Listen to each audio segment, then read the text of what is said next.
Today's main topic is Chola empire और last time पे हमने देखा था कि जो इम्पोर्टेंट चोला रूलर्स हैं जिन्होंने एस्टैब्लिशमेंट किया था चोला एम्पायर का, साथ ही साथ हमने क्रांति का फर्स्ट और सेकंड के बारे में भी देखा था। उसके बाद के जितने भी रूलर्स हैं उनके रेन में क्या-क्या चीज़ें इम्पोर्टेंट हुई उसको हम यहाँ पे इस लेसन में देखते हैं। फर्स्ट इज़ आदित्य सेकंड की यहाँ पे बात करेंगे तो 973 टू 985 में। अब इनके बारे में भी बोला जाता है कि जो भी ऑलरेडी यहाँ पे जो पहले वाले एम्परर्स थे जिन्होंने इतना कंसोलिडेट कर रखा था यहाँ पे उसको फर्दर कंसोलिडेट किया जाता है चोला पावर को इनकी रेन में। नेक्स्ट इंपॉर्टेंट है Rajaraja first 985 AD to 114 AD. अब ये काफी इंपॉर्टेंट रूलर है, इनके बारे में थोड़ा सा डिटेल में देखते हैं। पर्सनल डिटेल्स की बात करेंगे तो यहाँ पे जो इनका ओरिजिनल नेम है दैट इज अरोमोली वर्मन। अब अलग अलग टाइटल्स जो है वो ये होल्ड करते हैं। मोहम्मदी चोला, जयागोंडा, शिवा पदेश्वर, दविकुला मानिया, चोला मार्तंड, राजसराया, राजा मार्तंडा एंड दी चोलादरा सिंह। ये इंपॉर्टेंट टाइटल्स क्यों हो जाते हैं? बिकॉज़ यहाँ पे इनको जाना जाता था, ये बहुत ही ग्रैंडियर, बहुत ही स्प्लेंडेड टाइटल्स के लिए यहाँ पे जाने जाते हैं, बहुत ही बड़े-बड़े टाइटल्स के लिए जाने जाते थे। और ऐसे ही नहीं, कोई भी अगर इवेंट होता था, किसी को हराया या फिर किसी और टेरिटरी को एनेक्स किया, तो उसको कमेमोरेट करने के लिए यहाँ पे ये टाइटल्स को अडॉप्ट करते थे।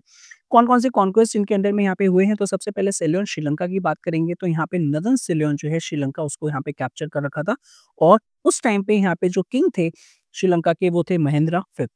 अब वो भाग गए थे यहाँ पे और साथ ही साथ south east of the island में जाके रह गए थे क्योंकि वो यहाँ पे डिफीट हो गए थे। नेक्स्ट साथ ही साथ यहाँ पे अनुराधापुरा को भी कंट्रोल कर लिया था और उसको रीनेम कर दिया था यहाँ पे Polonnaruwa as a Jagannath Mandalam and made it the capital of the Chola province. तो ये भी इंपॉर्टेंट इन्फॉर्मेशन है। नेक्स्ट इंडियन मेनलैंड की बात करें कि यहाँ पे जो आउटसाइड की तो बात हो गई, इंडियन मेनलैंड की बात करेंगे तो इन्होंने यहाँ पे गंगावादी, नोलम्बादी एंड दी तदिगाबादी 1991 एडी में कंट्रोल किया। तो कॉन्क्वेस्ट थ्रू आउट दी यहाँ पे चोला एम्पायर चलता रहेगा, एक्सपेंशन चलता रहेगा, कभी यहाँ पे सेटबैक मिलेगा, कभी एडवांस होगा, तो वो सारा यहाँ पे जो है वो चलता रहेगा। Next defeated Cheras as well. Cheras को भी यहाँ पे डिस्ट्रॉय किया था, साथ ही साथ यहाँ पे जो कहाँ पे किया था दैट इज त्रिवेंद्रम में यहाँ पे किया था। मदुराई किंग को भी डिफीट किया था जिनका नाम था अमर भुजंगा पांड्या। नाउ नेक्स्ट अगर बात करें तो उदागी फोर्ट जो है उसको कैप्चर करके पांड्याज और चेरास की पावर को कंट्रोल किया था, कर्व किया था। साथ ही साथ मालाबार एरियाज में जैसे जैसे अरब का इन्फ्लुएंस बढ़ता जा रहा था तो उसको भी यहाँ पे कंट्रोल करने की कोशिश की थी। अपार्ट फ्रॉम दैट कुछ और टेरिटरीज जो थी उनके एम्पायर से थोड़ा सा दूर जो कि है कलिंगा ओडिशा की बात करेंगे तो वो भी कंट्रोल किया था और लक्षद्वीप और मिनिकॉय आइलैंड जो है उनको भी यहाँ पे कंट्रोल किया था। एडमिनिस्ट्रेशन और डिप्लोमेसी की यहाँ पे बात करेंगे तो शैलेंद्र रूलर जो थे यहाँ पे श्री महाराजियोतुंगा वर्मन, उनको यहाँ पे अलाउ किया था कि आप यहाँ पे अपना विहार जो है उसको सेटअप कर सकते हैं नागापट्टिनम में यहाँ पे। साथ ही साथ यहाँ पे इंटरवीन किया था जो चालुक्यन अफेयर्स चल रहे थे जिसकी वजह से काफी इंस्टेबिलिटी आ रही थी, तो ईस्टर्न चालुक्यन के अफेयर्स में इंटरवीन करके यहाँ पे उन्होंने हेल्प किया था कि कैसे यहाँ पे जो है शक्ति वर्मन को सिक्योर किया जाए कि वो थ्रोन उनके पास आ जाए और स्टेबिलिटी आ जाए। Not only this, married his daughter that is जो कुंदा देवी हैं उनको यहाँ पे विमलादित्य के साथ उनकी मैरिज करवाई थी जो कि शक्ति वर्मन के यहाँ पे ब्रदर हैं। तो ये अगेन जो मैट्रिमोनियल अलायंसेस बनते थे वो यहाँ पे एम्पायर की स्टेबिलिटी के लिए होते थे और साथ ही साथ अलायंस को बिल्ड करने के लिए यहाँ पे किए जाते थे। लैंड सर्वे को भी यहाँ पे इनिशिएट करवाया सो दैट अच्छे से यहाँ पे पता चल पाए कौन सी जमीन कितनी फर्टाइल है, क्या यहाँ पे जो है agriculture revenue, land revenue is the main source जो है, अपार्ट फ्रॉम दैट कौन कौन से रिसोर्सेज अवेलेबल हैं यहाँ पे। साथ ही साथ युवराजा सिस्टम को भी यहाँ पे इंट्रोड्यूस किया था कि आने वाले टाइम में कैसे-कैसे यहाँ पे जो है सक्सेशन के लिए वॉर ना हो और एक स्मूथ सक्सेशन देखने को मिलता है यहाँ पे उनके बाद। आर्किटेक्चरल अचीवमेंट्स की बात करेंगे तो इम्पोर्टेंट बृहदेश्वरा टेम्पल जो है जिसको राजराजेश्वरा टेम्पल भी बोला जाता है, तंजौर में यहाँ पे उसको बिल्ड किया था, तो ये फैक्चुअल इन्फॉर्मेशन है और साथ ही साथ ये अपना जाना जाता है गोपुरम। देखा होगा आपने तो द्रविडन यहाँ पे आर्किटेक्चर उसमें गोपुरम जो यहाँ पे एंट्रेंस है उसको बहुत ही ज़्यादा एम्फसाइज किया जाता था, बहुत ही बड़ा-बड़ा यहाँ पे बनाया जाता था। जितना ज़्यादा गोपुरम की हाइट होती थी, उतना ही यहाँ पे जो है वो एक प्रॉस्पेरिटी का यहाँ पे सिंबल और साथ ही साथ जो एम्परर की पावर है उसको भी शोकेस किया जाता था। और ये तंजौर इंस्क्रिप्शंस में इनकी सारी डिटेल्स जो है जो हमने पढ़ी है वो सारी इंस्क्रिप्शंस यहाँ पे वो बताते हैं। नेक्स्ट जो है यहाँ पे राजेंद्र फर्स्ट। अब ये 1012 से 1044 एडी तो काफी लॉन्ग टाइम इन्होंने भी यहाँ पे रूल किया था। अगेन टाइटल्स जो हैं वो काफी ज्यादा देखने को मिलेंगे इस टाइम पे। चोला रूलर्स बहुत ही बड़े बड़े टाइटल्स को अडॉप्ट करते थे। फॉर एग्जाम्पल उत्तम चोला, पंडित चोला, मुदिकोंदा चोला, कदरकोंडा आंधी गंगई कोंड चोला। अब ये सबसे इंपॉर्टेंट है क्योंकि जब उन्होंने यहाँ पे हराया था एक रूलर को उसके बाद इसको अडॉप्ट किया था। जरा देखते हैं। श्रीलंका की बात करेंगे तो ऑब्वियसली यहाँ पे पूरा का पूरा एंटायर आइसलैंड, अभी तक हमने देखा था कि नॉर्थ वाला आइसलैंड को कैप्चर किया था। इस टाइम पे इन्होंने पूरे के पूरे आइसलैंड को ही यहाँ पे कैप्चर कर लिया, ये है राजेंद्र फर्स्ट। तो अगर एमसीक्यू यहाँ पे आता है कि किसके अंडर में नॉर्थ वाला पोर्शन है, तो ऑलरेडी आपको पता है, और साथ ही साथ यहाँ पे पूरा का पूरा श्रीलंका को एनेक्स किसने किया था, तो यहाँ पे आपका जो है आंसर इज राजेंद्र फर्स्ट, जिनका टाइम पीरियड है 1012 से 1044 एडी। नेक्स्ट, साथ ही साथ जो यहाँ पे महेंद्र फिफ्थ है यहाँ पे, उनको भी कैप्चर कर लिया, इम्प्रिजन कर लिया था। इतना ही नहीं, इन्होंने किंग महेंद्र फिफ्थ को इम्प्रिजन भी कर लिया था। अब इसके अलावा ये जो साउथ में यहाँ पे कंट्रोल हो गया, अब साउथ ईस्ट एशिया की बात करेंगे, जो कि ना जाना जाता है कदरम कैंपेन से। तो ये जो कैंपेन थी अगेंस्ट थी यहाँ पे श्री विजय किंगडम के 1025 एडी में इन्होंने लीड किया था। जो पायरेसी हो रही थी काफ़ी ज़्यादा यहाँ पे, और जो ट्रेड हो रहा था चाइना के साथ, उसको कंट्रोल करने के लिए यहाँ पे था कि साउथ ईस्ट एशिया को अगर आप कैप्चर कर लोगे तो सारी चीज़ें आपके अंडर में यहाँ पे आ जाएंगी। तो क्यों था? तो ये भी चीज़ आपको यहाँ पे पता होनी चाहिए। साथ ही साथ यहाँ पे अगर ट्रेड रूट जितने ज़्यादा आपके यहाँ पे कंट्रोल में होंगे, उतना ही ज़्यादा आपको रेवेन्यू मिलेगा, क्योंकि आपका कंट्रोल होगा एक तरीके से टोल। जितना ज़्यादा यहाँ पे लोग पास करेंगे, उतना ही आपको टोल पे करेंगे, यानी टैक्सेस पे करेंगे। इतना ही नहीं, नॉर्थ इंडिया की बात करेंगे तो काफ़ी मिलिट्री कैंपेन इन्होंने यहाँ पे इनके जनरल्स ने लीड की थी नॉर्थ इंडिया में, और जो इम्पोर्टेंट नॉर्थ इंडियन रूलर थे उस टाइम पे, इंक्लूडिंग दी पाला रूलर महिपाला, उसको भी हराया था। और इसके बाद ही इन्होंने यहाँ पे जो टाइटल है वो गंगई कोंड चोला यहाँ पे अडॉप्ट किया था, और एक न्यू कैपिटल भी बनाई थी जिसका नाम था गंगई कोंड चोलापुरम, दैट इज गंगापुरी। तो ये फैक्चुअल इन्फॉर्मेशन जो है वो कहाँ पे मेंशन करती है, तिरुमलाई इंस्क्रिप्शन में इसको यहाँ पे मेंशन किया गया है। अगेन, तो यहाँ पे क्वेश्चन, राजेंद्र फर्स्ट ने जो गंगईकोंड चोलापुरम न्यू कैपिटल बनाई थी, और साथ ही साथ यहाँ पे पाला रूलर महिपाला को डिफीट किया था, तो इसके बारे में इंफॉर्मेशन कहाँ पे मेंशन है, तिरुमलाई इंस्क्रिप्शन में यहाँ पे ये चीजें मेंशन है। मलक्का स्टेट की बात करेंगे तो इन्होंने इंपॉर्टेंट पोजीशंस को होल्ड किया था। अगेन, स्टेट क्यों इंपॉर्टेंट है यहाँ पे, क्योंकि ट्रेड होगा ज्यादा से ज्यादा, अगर आपके पास कंट्रोल है तो आप उसको यहाँ पे अच्छे से एक्सेस कर पाएंगे। सदर्न प्रोविंसेस की बात करेंगे तो यहाँ पे चालुक्य प्रोविंसेस को कंट्रोल किया, और साथ ही साथ चेरा और पांड्याज में सुप्रीमेसी असर्ट करी। ऑलरेडी जो चीजें यहाँ पे चली आ रही हैं अंडर द प्रीवियस रूलर, उसको ही यहाँ पे कंटिन्यू किया। साथ ही साथ एक्सपेंशन भी किया साउथ ईस्ट में, जैसा हमने यहाँ पे देखा था। अपार्ट फ्रॉम दैट नॉर्थ में भी यहाँ पे किया था। नेक्स्ट बहुत इंपॉर्टेंट टॉपिक है, दैट इज कल्चरल इम्पैक्ट, यानी जितने भी कैंपेन्स हो रही हैं इसका कल्चरल इम्पैक्ट क्या है, स्पेशली नॉर्थ इंडिया के इन्फ्लुएंस में यहाँ पे। तो राजेंद्र राजा फर्स्ट यहाँ पे जो है उन्होंने नॉर्थ इंडिया में कैंपेन्स करी, रूलर्स को हराया। अब क्या होगा कि जो यहाँ पे साउथ इंडियंस है वहां पे वो सेटलमेंट बनाएंगे जाके बंगाल एंड मिथिलिया वाले एरियाज में, जिसकी वजह से यहाँ पे एक न्यू जो कल्चरल इम्पैक्ट देखने को मिलेगा। और यहाँ पे सेना प्रिंसिपैलिटी जो है वो यहाँ पे सेटअप होती है बंगाल में, एंड मिथिलिया की बात करेंगे तो कर्नाटका डायनेस्टी यहाँ पे जो है वो सेटअप होती है। तो ये कल्चरल इन्फ्लुएंस नॉर्थ में देखा जाएगा। जो भक्ति मूवमेंट था यहाँ पे, शैविज्म जो था, north India to Tamil region जो था वो यहाँ पे स्प्रेड होता है, तो ये भी देखा जाता है।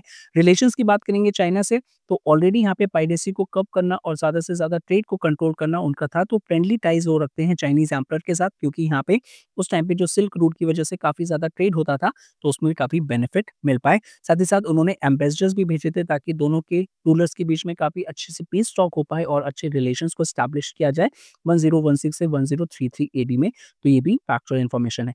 Apart from that educational institution को भी यहाँ पे इन्होंने सेटअप किया था, वैदिक कॉलेज सेटअप किया था। लेगेसी ये क्या है, उनको यहाँ पे नेपोलियन के नाम से जाना जाता है, Napoleon of the south India, क्योंकि इतनी ज़्यादा मिलिट्री कैंपेन्स करी थी। अगर नेपोलियन के बारे में आपने थोड़ा भी सुना हो या फिर पता हो, तो फ्रेंच रेवोल्यूशन के बाद जो नेपोलियन था मिलिट्री डिक्टेटर के तौर पे निकल के आया, और काफ़ी ज़्यादा यहाँ पे यूरोपियन टेरिटरीज को, यूरोपियन एरियाज़ को वो कंट्रोल करता है यहाँ पे। और फाइनली 1813 में यहाँ पे बैटल ऑफ लीप्जिग में उसको फर्स्ट डिफीट देखने को मिलती है, और 1815 वाटरलू में फाइनली उसको डिफीट कर दिया जाता है यहाँ पे। तो नेपोलियन इतना ज़्यादा एरियाज़ को कॉन्कर कर रखा था, जैसे हमने देखा कि साउथ में कैंपेन चल रहा है, नॉर्थ में चल रहा है, साउथ ईस्ट एशिया में चल रहा है, और कल्चरल इम्पैक्ट भी काफ़ी ज़्यादा यहाँ पे है, तो इसीलिए इसको नेपोलियन देखा जाता है और नेपोलियन कंसिडर किया जाता है यहाँ पे। नेक्स्ट इज राजाधिराजा फर्स्ट 1044 से 1052 एडी की बात करेंगे, तो इनके स्ट्रगल्स के बारे में बात करेंगे और अचीवमेंट्स के बारे में बात करेंगे। तो काफ़ी ज़्यादा यहाँ पे दोबारा जो चालुक्य से रिलेशंस अभी तक थोड़े ठीक-ठाक चल रहे थे, तो दोबारा से स्ट्रगल स्टार्ट हो जाता है यहाँ पे। कंट्रोल करते हैं चालुक्य कैपिटल कल्याणी को, और ये अश्वमेधा सैक्रिफाइसेस को यहाँ पे परफॉर्म करते हैं। अश्वमेधा सैक्रिफाइस यहाँ पे क्या होता है, ऑलरेडी यहाँ पे वैदिक चीज़ों में मेंशन कर रखा है। तो ये है क्या, यहाँ पे जो घोड़ा है उसको यहाँ पे फ्रीली रोम करने के लिए यहाँ पे दिया जाता है, और वो जहाँ तक जाता है अगर उसको कोई भी रोकता नहीं है तो मान लिया जाता है कि वो टेरिटरी जो है वो किंग के अंडर में, अगर जो भी रोकता है तो उससे फाइनली फाइट की जाती है और उसको डिफीट करके उस एरिया को कंट्रोल किया जाता है। तो ये अश्वमेधा सैक्रिफाइसेस है। अब चोला एम्पायर कौन से यहाँ पे ऐसा एम्परर था यहाँ पे जिसने अश्वमेधा सैक्रिफाइसेस को परफॉर्म किया था? तो आंसर क्या है उसका? राजाधिराजा फर्स्ट। तो ये भी एमसीक्यू में पूछा जा सकता है। अपार्ट फ्रॉम दैट वीराभिषेका, वो भी यहाँ पे कोरोनेशन सेरेमनी जब वो पावर में आए थे तो उसको भी यहाँ पे किया था। बैटल ऑफ कोपम काफ़ी फेमस है, 1052 एडी में इनको यहाँ पे हुआ था। और कहाँ पे हुआ था? तुंगभद्रा यहाँ पे जो है दैट इज़ जो रिवर है उसके यहाँ पे हुआ था, on the bank of the river Tungabhadra. कहाँ पे? अगेंस्ट सोमवेश्वरा फर्स्ट, क्योंकि यहाँ पे जो चालुक्यास थे उन्होंने अपनी पावर को रिवाइव किया था सोमवेश्वरा फर्स्ट के अंडर में, और उसको यहाँ पे जो है वो होता है और फाइनली डिफीट हो जाते हैं और अपनी यहाँ पे जो जान है उनकी चली जाती है। टाइटल जो है विजय राजेंद्र, ये टाइटल उन्होंने अडॉप्ट किया था। नेक्स्ट इज़ राजेंद्र सेकंड, 1052 से 1064 एडी की बात करेंगे। स्ट्रगल एंड कैंपेन्स की बात करें तो चालुक्य के साथ इनका जो कॉन्फ्लिक्ट था वो कंटिन्यू रहता है, और साथ ही साथ जो डिफीट हो चुकी थी पहले, वो यहाँ पे कल्याणी को दोबारा से रीगेन करके यहाँ पे एक जय स्तंभ को भी इरेक्ट करते हैं। अपार्ट फ्रॉम दैट यहाँ पे जो बिल्हाना है, जो कि ऑथर है विक्रमादेवा चरित्रा, जो कि काफ़ी इंपॉर्टेंट यहाँ पे एक बुक है। इसमें यहाँ पे ये मेंशन करते हैं कि सोमेश्वरा जो यहाँ पे चालुक्य रूलर था, उसने यहाँ पे कांची को भी कंट्रोल किया था या फिर उसको अटैक किया था। कुछ और कैंपेन्स की बात करें तो श्रीलंका को यहाँ पे अटैक किया, इन्वेड किया and driving out of its kings to a hilly fort. तो ये सारी चीज़ें यहाँ पे कैंपेन्स कंटिन्यू चल रही है। कभी कोई डिफीट कर देगा, दोबारा से पावर में आ जाएगा, तो ये सारा स्ट्रगल्स कंटिन्यू रहता है। और इनके यहाँ पे क्यों जाना जाता है इनको स्पेशली, एक फेमाइन पड़ गया था काफ़ी ज़्यादा यहाँ पे 1055 एडी में, जिससे सर्वाइव करना काफ़ी ज़्यादा मुश्किल हो गया था। अब वीरा राजेंद्र की बात करेंगे 1064 से 1070 एडी। तो मिलिट्री कैंपेन्स क्या है? तो यहाँ पे राजेंद्र सेकंड के बाद ये आते हैं, चालुक्यन किंग को यहाँ पे हराते हैं। साथ ही साथ यहाँ पे जो है और एक पिलर ऑफ विक्ट्री ये भी एस्टैब्लिश करते हैं यहाँ पे तुंगभद्रा में, और एक्सपीडिशंस को भी सेंड करते हैं दैट इज़ कदराम में। डिप्लोमेटिक अलायंस जो है यहाँ पे मैट्रिमोनियल अलायंस करते हैं, अपनी डॉटर की यहाँ पे मैरिज करते हैं टू दी विक्रमादित्य सिक्स्थ, जो कि वेस्टर्न चालुक्य प्रिंस है, सो दैट जो चालुक्य से यहाँ पे जो एक कॉन्फ्लिक्ट चला आ रहा है उसको एंड किया जाए। तो इसी टाइप के यहाँ पे मैट्रिमोनियल अलायंस एक तरीके से समझौता होते थे पीस एस्टैब्लिशमेंट को सेटअप करने के लिए। नेक्स्ट अधिराजेंद्र 1070 एडी, इनके बारे में बस इतना ही है कि इन्होंने विक्रमादित्य सिक्स को असिस्ट किया था, जो कि वेस्टर्न चालुक्यन प्रिंस थे। अब नेक्स्ट आते हैं कुलोतुंगा फर्स्ट 1070 से 1120 एडी, काफी लॉन्ग टाइम तक रूल करते हैं। जरा देखते हैं इनके बारे में। पर्सनल बैकग्राउंड की बात करेंगे तो ये ईस्टर्न चालुक्यन एरिया के प्रिंस थे, और इनको यहाँ पे जाना जाता है राजेंद्र सेकंड के नाम से। अब जब ये पावर में यहाँ पे आए थे तो इन्होंने टाइटल को अडॉप्ट किया था दैट इज कुलोतुंगा चोलादेवा। अब फॉरेन रिलेशंस इन्होंने अच्छे से एस्टैब्लिशमेंट किया, और यहाँ पे एक जो है एक तरीके से एक पैसिव पॉलिसी को अडॉप्ट किया, जिसमें ज़्यादा कॉन्कर नहीं होगा, जितना एम्पायर है उसको ही यहाँ पे कंसोलिडेट करके कंटिन्यू रखना है। तो ये पीसफुल रिलेशंस को एस्टैब्लिश करते हैं श्री विजय किंगडम, जो कि साउथ ईस्ट में यहाँ पे अर्लियर हमने देखा था कि अर्लियर एम्परर्स के अंडर में उसको कॉन्कर किया गया था। श्रीलंका में भी जो यहाँ पे रूलर थे विजय बाहु, उनको यहाँ पे अपनी इंडिपेंडेंस असर्ट हो गई थी, लेकिन उसको भी यहाँ पे उन्होंने कंट्रोल नहीं किया, दोबारा से रिकॉन्कर नहीं किया। अपार्ट फ्रॉम दैट एक एम्बेसी भी इन्होंने सेंड की थी चाइना, जिसमें 72 मर्चेंट्स गए थे अच्छे ट्रेड रिलेशन के लिए। एडमिनिस्ट्रेशन की बात करेंगे तो काफ़ी ज़्यादा टोल्स को यहाँ पे अबॉलिश कर दिया था, जिसकी वजह से इनको एक टाइटल भी मिलता है दैट इज संगम, तविरता और मीट चुदामणि विहार इदिनागापट्टनम टैक्स फ्री। पूरा का पूरा कोई भी अगर यहाँ पे वहाँ पे सेटअप करता है बिज़नेस को तो कोई भी टैक्सेस नहीं लगेंगे। ये एक स्ट्रैटेजी होती है, आज के टाइम पे इसको स्पेशल इकोनॉमिक ज़ोन बोला जाता है यहाँ पे। लैंड सर्वेस को कंडक्ट करवाए थे, पता चल पाए कि कितनी ज़मीन कितनी है और कितना लैंड रेवेन्यू जो है वो एक्सेसिबल है और फिजिबल है, ताकि ज़्यादा बर्डन ना पड़ पाए। मिलिट्री कॉलोनीज़ को भी एस्टैब्लिश किया था in rebel territories for example Pandya and Chera regions, तो ये भी एक अच्छा एडमिनिस्ट्रेशन देखा जाता है।